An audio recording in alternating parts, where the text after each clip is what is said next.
Ang pinakabagong impormasyon tungkol sa Bagyong Quinta ihahatid po ng ating resident meteorologist na si Ginoong Nathaniel Cruz. Mang Tani?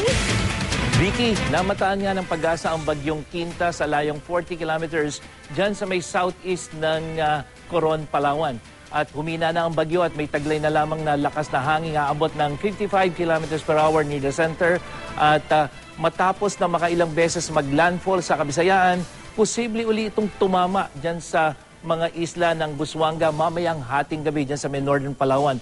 At kung magtutuloy-tuloy ang galaw nito pakanluran sa bilis na 20 kilometers per hour, inaasahang bukas ng gabi ito lalabas ng Philippine Area of Responsibility.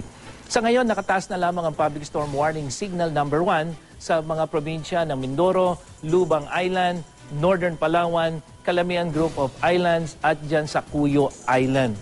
Sa tala ng Pag-asa, mula alas 8 ng umaga kahapon hanggang kaninang alas 8 ng umaga, pinakamataas ang naitalang rainfall volume dyan sa Tacloban, Leyte. Umabot ng 197.7 millimeters yung ulan.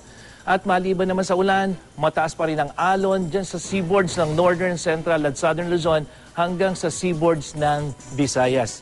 At maalong karagatan ang dulot ng Bagyong Quinta rin ang siyang dahilan kung bakit di muna pinayagang maglayag ang maraming barko. Kaya mahigit 14,000 pasahero ang stranded sa iba't ibang pantalan ayon sa NDRRMC. Pero isang bangkang inabutan ng bagyo sa karagatan ng Surigao del Sur ang tumaob. At ayon sa NDRRMC, nailigtas naman ang 5 sakay nito. At para sa karagdagang update sa ulat panahon, pwede nyo rin pong bisitahin ang website at Facebook page ng GMA Weather. Ako po si Nathaniel Cruz para sa I Am Ready, serbisyong totoo ng GMA News.